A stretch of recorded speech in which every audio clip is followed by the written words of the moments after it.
Where was the last one you lived in? Right off Riverside. Oh, it was great. Yeah, Greenbrier's cool. I like a little extra space. There's a really cute produce stand out there. Oh, really? So fresh eggs. I like that. A lot of open land, farmland and stuff. Our yard is huge. Really? I picked a ton of blackberries out there the other day. Damn. So it was a good afternoon. Blackberries? Yeah. I love blackberries. Me too. You can like freeze them and make great blackberry cobbler with them. They Or jam. will not make it very far though. I just grab them by the handful. And start eating them right away. I guess bears aren't really a thing in North Tennessee, are they? Not that I've noticed, but Okay. Just whenever I see blackberries or any sort of berry, I'm like...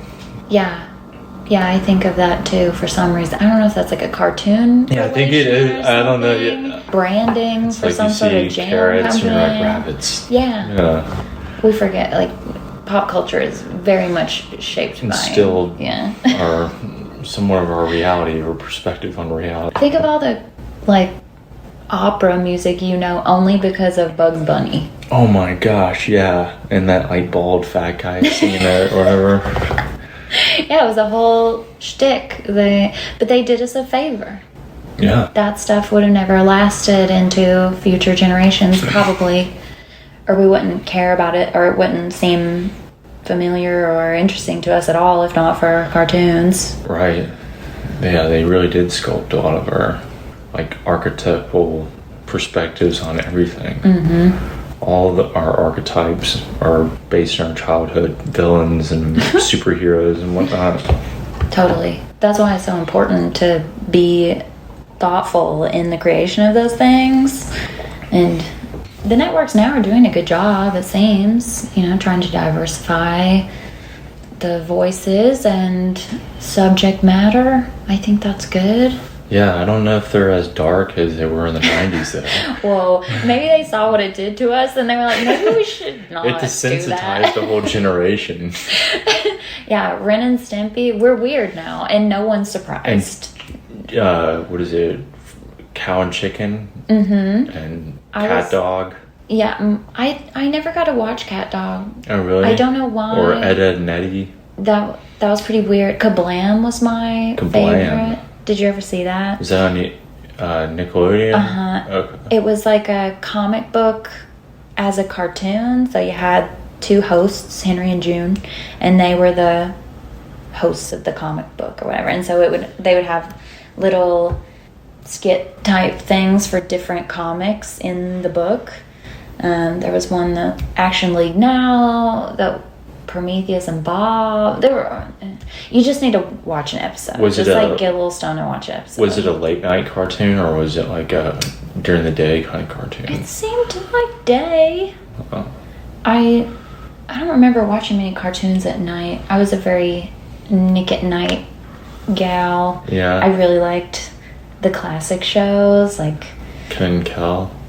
More classic, like Laverne and Shirley. Laverne and Shirley. Old, like the Jeffersons, all that kind of stuff. Like the Fonz was my first crush. I will say that was like the first person I was ever like, I would like their attention. I think there's something interesting about them. But now I think I just wanted to be the Fonz. I dressed up as him for Halloween a couple years ago, and it felt great. Yeah. Maybe that was the real me. Yeah. That would be a pretty fun persona to take on. But everyone was asking if I was upset at them the next day. Because I didn't do what I normally do, which is just greet people with hugs. And I was like playing the character. Oh, you're trying I was just keep my hands in my pockets, I'm like, hey. Hey. And they were concerned and confused. So you really took it on for a night. That's awesome. I love it when people actually get into their costume or play the role of their character instead of just wearing it. I had to because the costume wasn't very good. Yeah. So. That's awesome. All right. Hey everyone, welcome to the Nashville Artist Podcast. I'm Jordan and today Caroline Bowman is here. Welcome. Hi, thanks for having me. Yeah, welcome to my house. So, where are you from? I'm from Northeast Alabama, a small town called Rainsville. Not much going on there. Then I moved to Tuscaloosa to go to school at University of Alabama, and then I moved here. Okay. What did you study at University of Alabama? Psychology. Yeah, my parents are really stoked on how that's going. But I use it every day. You're right. I mean, who doesn't? Yeah. It's great to know a little bit about yourself and other people. Yeah. So do you have any siblings? I do. I have a younger sister, Liz. She works at NASA. She's very impressive. Yeah. Wow. NASA. That's awesome. Yeah, we were space camp kids. That's awesome. So the space camp to actually working at NASA pipeline does work, apparently, if you care that much. Yeah. So the space camp was fun. What part of Alabama was that? That's in Huntsville, which is like an hour from where I grew up. That's where my parents are. Well, that's where my whole family is now, Huntsville. Okay, cool. Yeah, that's not far from where I grew up. I grew up looking out in Georgia. Mm. Yeah. Yeah, that's really an hour or so. Yeah. Awesome. So what were you into when you were a kid?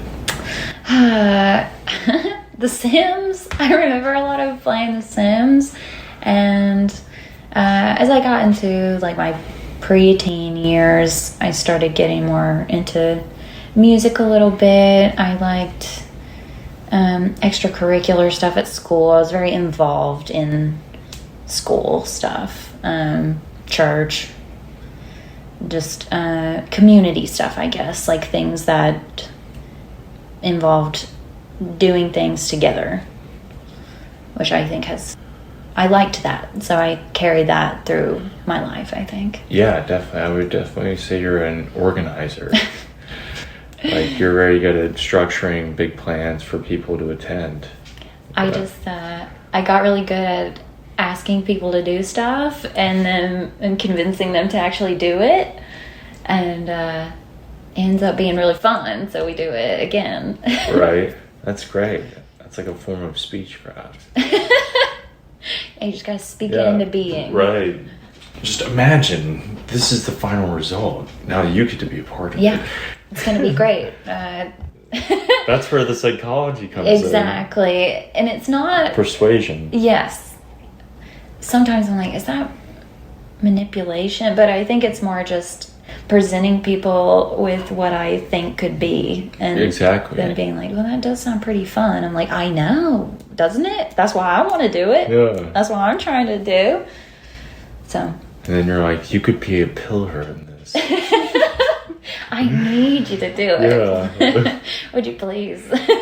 Yeah. That's great. I mean, there's always good intention behind it, and it becomes bigger than everyone. So I'd say that's the best kind of persuasion, you know. Thank you. Yeah, that's powerful. I mean, it takes a special person to have that kind of skill and then wield it for good, you know.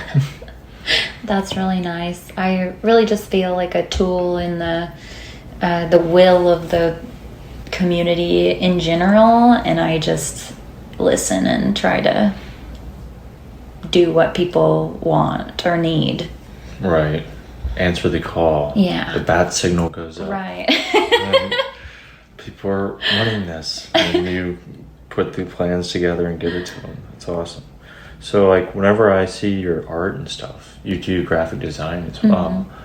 How did you get into that? Necessity.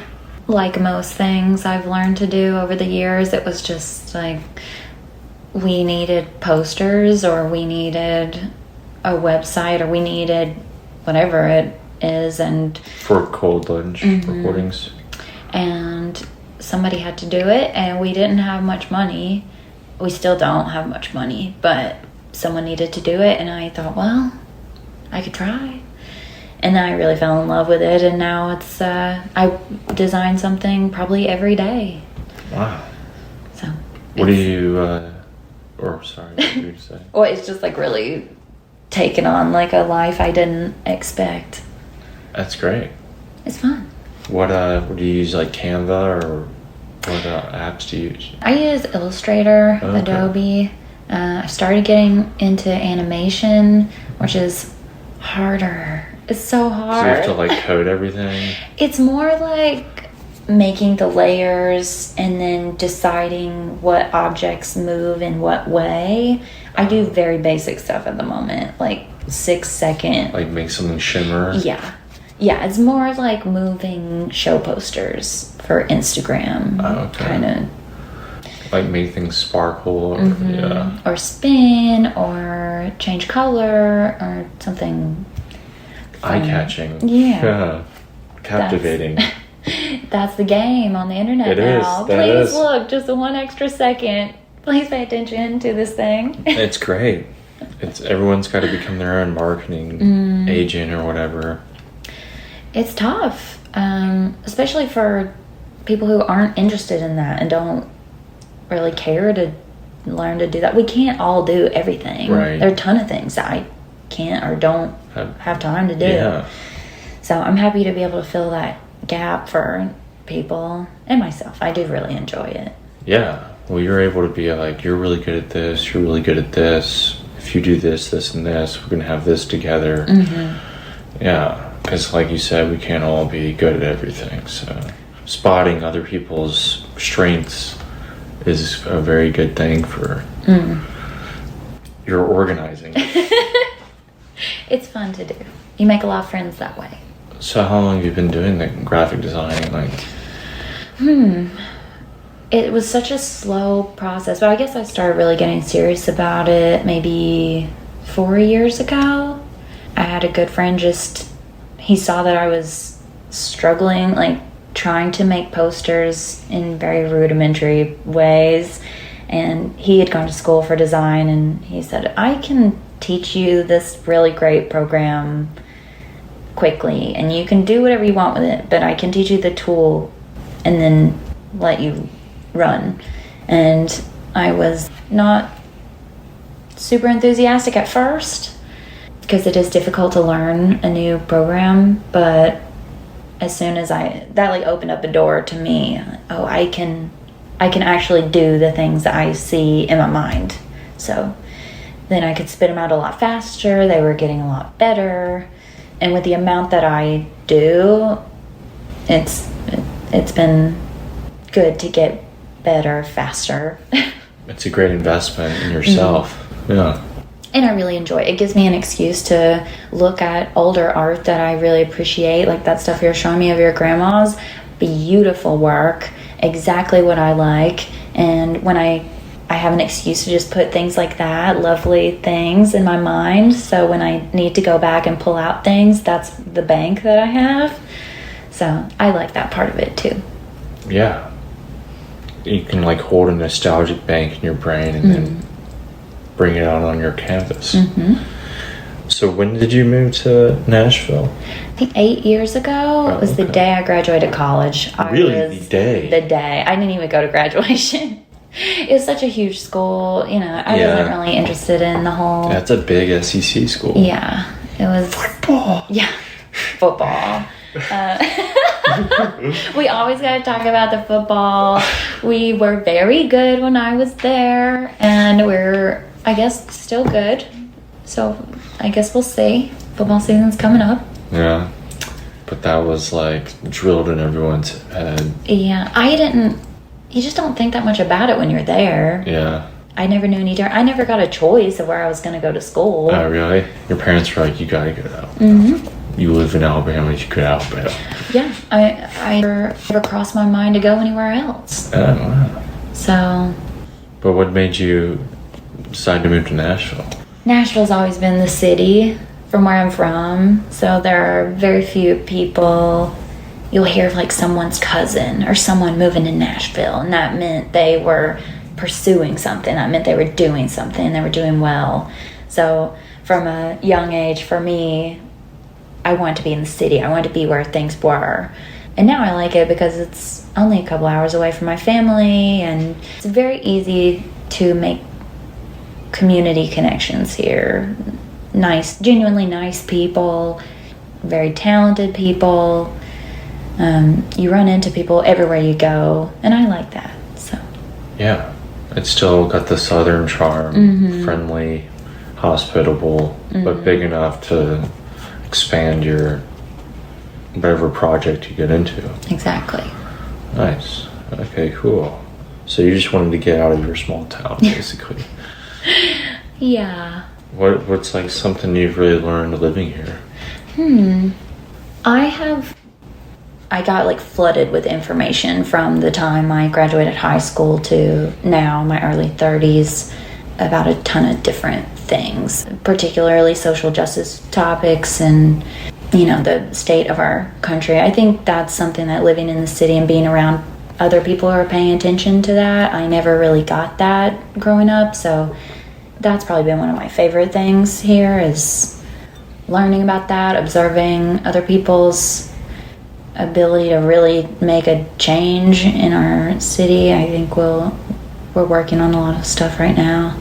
But it's interesting to be in this blue place in a red sea, So I guess just picking up knowledge about a ton of things.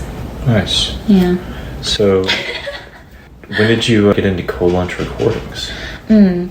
So just before I moved to Nashville, I minored in journalism, and I got assigned a beat in one of my classes, and so I started doing my journalism papers on local music, which there wasn't a ton, but there was enough to write papers about.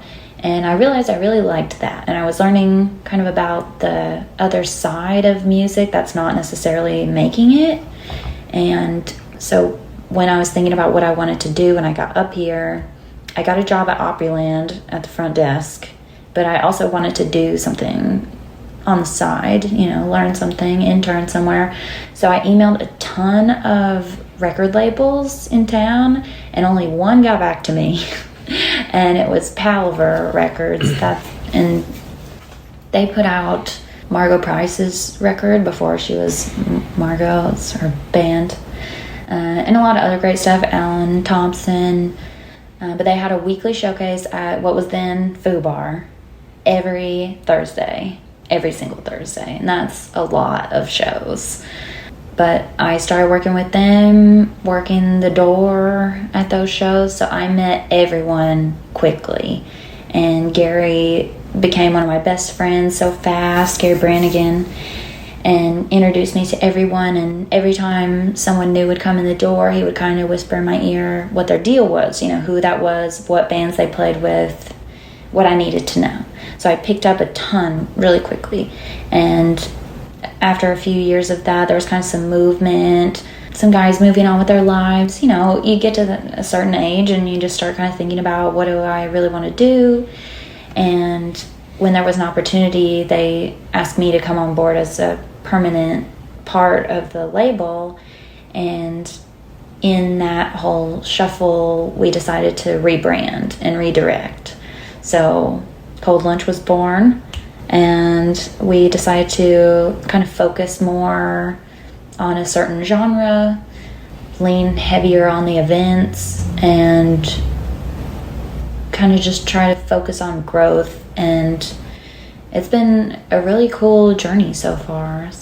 And so it changed names? Yeah, it changed. It changed like entirely. But still the core of it was the same, which was finding good bands and connecting people and growing the community. And this was, 5 years ago? Yeah, I think so. Okay. Maybe 5.5 now. How many bands are under recording or? I would say maybe 16. Nice. We put out a ton of things. We had a cassette series for a while where Azal Khan, I don't know if you know him, he's like one of the best audio engineers in town, that he would do a show for us, and we would take a cassette player and record straight from his board, and we would get like 2 songs from every band as they played, and as soon as that second song from the last band got cut, we would go over to our tape duplicator in the same room, and so everybody could walk out with a tape of the show that they just heard mixed really well. Wow, so that was fun. Really cool. So we don't count all those, obviously, or it would be dozens and dozens of bands. But through little stuff like that, we've worked with a ton of bands in town. Wow. Do y'all have any events coming up? We have some shows. We're starting to plan some record release shows too. It's been interesting to kind of ease back into it. Trying to figure out the climate at the moment, with variants and all that. We're in an interesting time, and I have health issues, so I have to be very careful about where I spend, what I do in my body to stay healthy. Sure. But I want everyone to be healthy, so it's just a lot of things to think about for now. But I hope it takes a long time to plan big events. Mm-hmm. So I'm hoping in the spring we'll have some bigger things again. But I'm willing to be patient if it means we'll all be able to get together safely. Right. Do you have any plans that aren't big organizing plans, like art plans or anything like that you want to pursue? Well, we've got the shows and stuff, like the Ratcoats have an album coming out. Full Mood has an EP coming out. We're working with Nightingale on her album. Okay, cool. We've got a ton of stuff in the pipeline that's just kind of over the next few months we'll be doing some shows. But the big stuff is just kind of brain soup right now. I just kind of throw ideas in there and let them simmer for a while, and then when the time comes, we'll be ready. Awesome. For another Spewfest and another Bobfest. Mm-hmm. Okay, cool.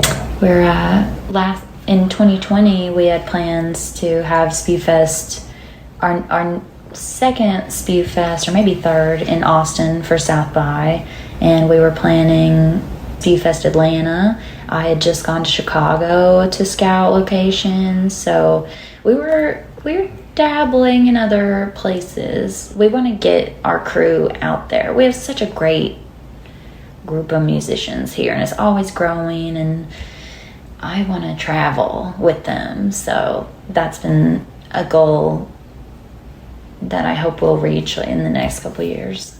Yeah, that'd be awesome. Yeah. Spewfest Italy. Yeah. Worldwide, baby. I'm trying to take this international. Definitely. Spewfest Pompeii. That'd be awesome. Spewfest Mars. Mm-hmm. Just kidding. We have too many problems here. We should focus on it. Yeah, Spewfest Russia. Cool. Well, is there anything else about your Cold Lunch recordings or graphic design that I haven't asked you? You did a great job. You're doing great. I know I kind of bounce all over the place, so those are kind of my big two things at the moment. I have other little projects I'm working on, but nothing really promotable at the moment. What's a daily routine for you? It's different every day, which I really like. I usually get up and check all my emails and do a little design work, cook some breakfast, go for a walk. I started back working at Vinyl Tap again, so that's been fun. I've been working there since we opened, years ago, so that's been nice to get back in that swing of things. And more design work. I spend a lot of time on my computer. I have it in the car right now, if I have a free moment between this and the next thing I have to do, I have to edit make something. Sure, that's awesome. But it's fun. I hear from different people every day, and I really like that. Yeah, staying connected, being a part of the community. What's some advice you'd give to someone who wants to move here and pursue art and music? I will pass on the best advice I ever got. Okay. And I don't even know who it came from or why I was speaking to this man about the very beginning of my career here. But I asked him for a piece of advice, and he just said, do what you say you're going to do. And I thought at the time, well, how simple is that? Obviously, I'm going to do what I say I'm going to do. Everyone does, don't they? And no, they don't. And that simple rule of holding yourself accountable in that way and being dependable will get you very far. Definitely, that's a great piece of advice. Yeah, I try to live by that. I mean, it's tougher than it sounds. it is, and people that do that are very intimidating to people that do not keep their word. And life is hard. Life is unpredictable, and there are always times where you're going to get in over your head, and that's okay too.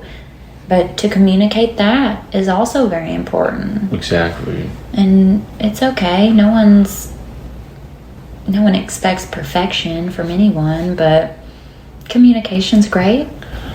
And that's how you work successfully with someone. It's just, I'll do this, you do that. If I mess this up, I'll tell you. Yeah. And I'll tell you why. And yeah. And then we'll move on. Someone else will do it, or... Well, yeah, because the faster you communicate things, the faster it's more efficient. Extremely efficient. I've seen a lot of projects die in the water because there was just some link that got broken. But so many things happen just because we decided it would. You know? People think they'll read my mind. I don't have to tell them. Not the case. No, we can barely read our own minds. Exactly. It's hard enough to figure out what you're thinking, so. It's like a form of passive aggression. It's like, I can't figure you out, but I'm going to act a certain way to make you, I try to be very open and face value. I'm right here. Right. It's helped me a lot in life, and I expect that from my friends and coworkers Definitely. too. Yeah, it's a respectable trait. I mean, being up front, you always know what you're going to get. You never have to worry, do they really mean that? Or, because I feel like some people live in a very duality reality where they're like, I'll tell the truth this time, but I'll lie this time. And then it's like, you're splitting yourself in two. And it's a very bad trait to have, because then you're lying to yourself. I just have so much going on in my mind all the time. I just don't have room for that added stress. That baggage of having to remember what you said to people. Yeah, I just or being in relationships that I can't fully tell what is going on. And a lot of that also means being able to tell yourself, I don't know what's going on in their lives. I can't know if someone lets me down, or we lose communication, or something doesn't go the way that I planned or thought it would. I can get wrapped up in thinking about why all day if I want to, but it doesn't do either of us any good.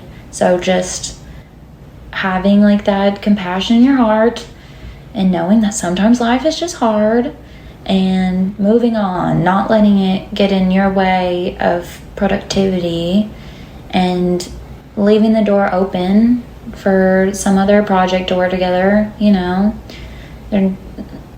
There's plenty of opportunity for that. And I don't know, there's a lot of decisiveness about whether someone means what they say, or they're good or bad or not. And it's just that's not realistic. That's not how humans operate. So leaving room for that compassion, forgiveness, and growth in my position leaves a ton of room for people to come to us later when they are ready, or giving them an opportunity and then just seeing what happens. I've made a lot of great friends that way, and found a lot of great artists who maybe didn't know they were great artists yet, but they were given the chance and the love, and then they made something great. Right. They felt encouraged. Yeah. People desire to be desired, so giving them a little love will propel them to actually believe in themselves. Yeah, that's awesome. You said you worked at Vinyl Tap since the beginning. How long has it been around? Probably 4 years, I think. Okay. Maybe coming up on 5. I really wanted that job. I had never had a job I liked before, really. I guess I did like my very first job right out of high school. I was writing for like community magazines, like co-op magazines. That was a fun job, but I didn't know because it was my first job, so I didn't know how to compare it to terrible jobs. Right. But now that I've had terrible jobs, I really like this one. Okay. When you got to Nashville, what was your like progression? Worked at this restaurant or like? I worked at Opryland at the front desk for a few years. I think maybe 3 or 4 years. I worked as a concierge there, and I would go straight from work to food bar, or straight from work to whatever event I was supposed to be working door at. And I was tired a lot, but it was, you know, when you're in your 20s, you're like, I can do anything. I don't need to sleep. And then eventually I hated that job so bad. It's not even that bad of a job. I just hated it so much that I was crying before work, like every day.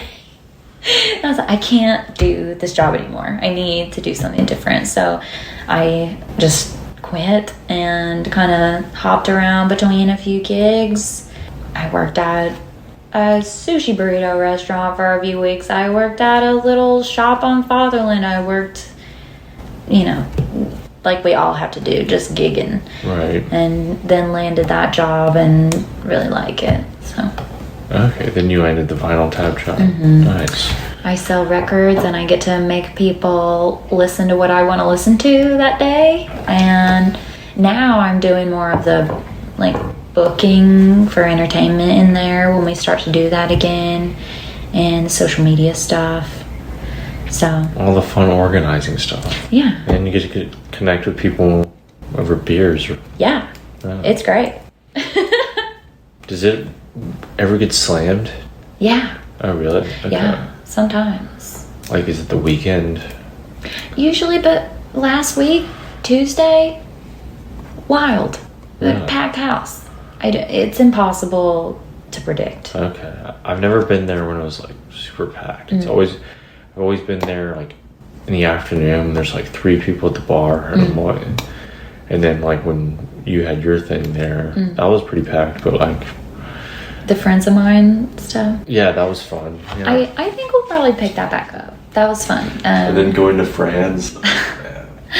That is the most dangerous part of that job, is that it's walking. You can see the door of France from Vinyl Tap, and I'm always like, I could go for just one little beer. Sing a tune. I cannot get out of there before they close. I can't do it. I try. I just end up staying till close. I don't know why. It's my favorite place in the world. I know. It's so wonderful. It's the first time I went there, I was like, this is like really awesome, but it seems so random. Because like the crowd is so diverse. It's like older people that have like, that has been their hole in the wall bar for decades. And then there's like all like young East Nashville hipster artsy people. It's hilarious, and the interaction is beautiful. Yeah, everyone gets along. Yeah. Everyone has a great time. I love it when I don't know her name, but the owner, when she comes up and sings, Trina. That's always fun, and I love how curt she is. She's like, no, and then everyone's like, okay, we understand. I love that how she's just like, it's her bar, I mean, it's great. She always has some kind of sassy on the tip of her tongue. I was there last night for one beer, and the guy comes up next to me and he says, can I get change for this? And she goes, I'm a bar, ain't I? Like, obviously. And he just said, yes, ma'am. Yeah. She's always has something fiery. I hope they find a new spot. Oh, really? Are they having to move? There are a lot of changes happening in Nashville right now. Oh. So, I know their bar was in conflict, like, I guess it's not doing as well financially, or... It's doing fine. It's just land developers, I think, coming in, and much like homeowners, they get offered these great deals. Too good of a deal, yeah. And what do we do? You know? Yeah. We can't convince them not to take the, It's their livelihood. Yeah. And I can understand, but it is not doing the creative community any favors. I mean, we're holding tightly to our bars. I know. They're starting slowly to get taken over by freaking tourists and stuff. I mean, East Nashville used to be this little creative, I mean, it still is, but a little hub of like locals. And in the bar, I work Sunday mornings, so I have a lot of bachelorette parties or people with suitcases on their way out, and so that's deep in Inglewood. You know, that's not, Vinyl Tap is not right in a downtown or any, you know, it's like in the heart of our neighborhood. So, you know, but it's okay. Madison's coming up. Madison's gonna be cool. Yeah, that's true. East Nashville is just gonna keep moving north. It'll be fine. I do have a lot of opinions about our local government. Oh yeah? What's going on in the local government then? I don't know if you know about the promotion that the governor's doing right now to get tourists to come. We as taxpayers are paying people's airfare to come here. What? Yes. Which we don't need to do. How is he making it airfare more affordable for tourists? I don't understand. He's straight up paying airfare. He's like, if your flight's to Nashville, I'll pay for it. No matter what company it's for? I haven't seen all the details, and from the sounds of it, it was not really discussed amongst anybody else. That sounds so ridiculous. It is ridiculous. We need better schools and food banks, and I don't know, public transit would be nice. Right. There are a ton of things that we could do that would where's the Skyrail? Yeah, we don't need more helicopters, and we don't need more tourists. Yeah. But no one asked me, so I am slowly trying to work my way into government. That's one of my little secret dreams, is being involved in. Or creating a bar downtown and then using that money to fund East Nashville. Something. I'd like to start building adult playgrounds. Oh, that's so cute. Equipment that anyone can use, but it's built for adults, like monkey bars and shit. Aww. Where can you go for that? Right. Nowhere. And it would promote health and community and fun, I love that. Yeah. I'm behind it. I would go. But I need $20,000 to do that. $30,000. Part. Which hopefully, in the future I'll be able to afford that and then just donate them. You know what I mean? That would be great. I don't know how I feel about the future of finances in our country for young people, but yeah, it's a tough game. It is. And I'm all the time looking for solutions. But it's going to have to change on a lot of different levels before we can really thrive. Right. So I just find the more financially stable you are, the more help, and time you have to donate to whatever. Did you get to do the unemployment thing during? I didn't take that. No. I worked through all that, and then I I had 7 different jobs at one point. What? Yeah. Are you okay? Yeah.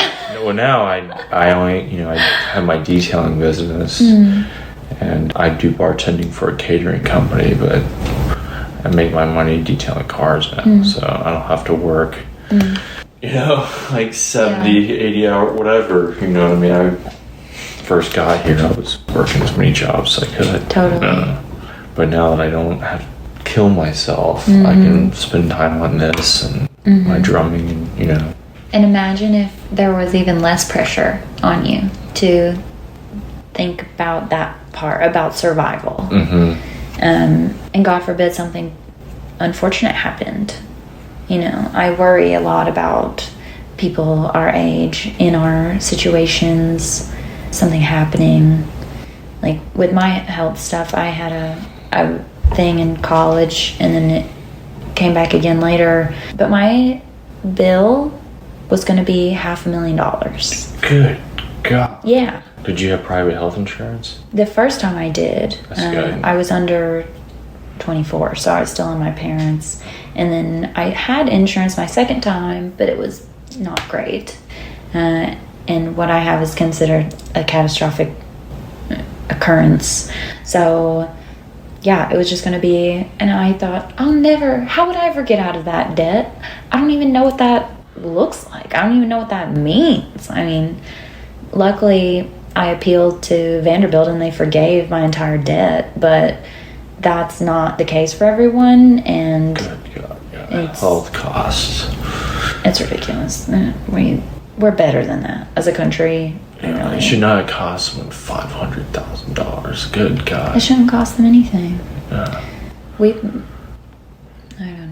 Again, there are many things I have opinions on, but no one asked me. Yeah, I mean, there's a lot of conflict. I still feel like America is so young. We have to figure out what to do with the amount of number of people who are here and the size of the geography of the land. Like, it's like we grew too fast. Yeah. To keep a grip on ourselves. Yeah, like we're like still trying to figure out how to manage what we have. Yeah, we just need to hurry up because there are larger nations than us that have fallen over the history of the world, and we think it can't happen to us. But yeah, no, we sit too idle. Yeah. We need something catastrophic pandemic. That's pretty bad. Did humble a lot of people. Yes. And kind of ground us probably as worldwide. I mean, so it's just like kind of like World War II that shook the world. Everyone then had a new appreciation for life. It's like we haven't had that in so long. I guess the two towers when they got hit, but I don't know, nothing's been as unifying, I think, as the pandemic. I like to think it will be unifying in its way, but it'll be interesting to see how people lean, whether we'll lean together or choose not to. Yeah, who knows what the next 10 years are going to be like. Yeah. Anyways, we kind of went on a tangent there. I do that. I'm sorry. No, it's all right. That's great. That's the way. All right. Well, is there anything that I haven't asked that you would like to say about anything? Cold Lunch is always growing. We're always trying to do new projects and encourage new artists and make new fun things happen. So if anybody, this is me putting the bad signal out, like if anyone's interested in doing stuff, hit us up. We like to do things. Collaborate. Yeah. Yeah. Okay, cool. All right, last question. What is something absurd you love to do?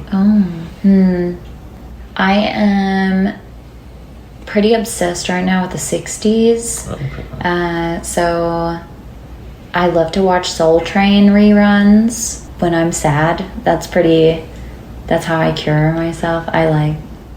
I spend way too much time shopping online for 60s vintage clothing. Yeah, I think that's probably my weird thing right now. That's awesome. 60s vintage clothing is great. Yeah, I love the 60s. I feel very connected to that time. Okay. Awesome. Thank you for being on here. Thank you for having me. I hope you enjoyed this wild ride of a conversation. It's great. It's what this is for. Did it go okay? Did we do good? We did.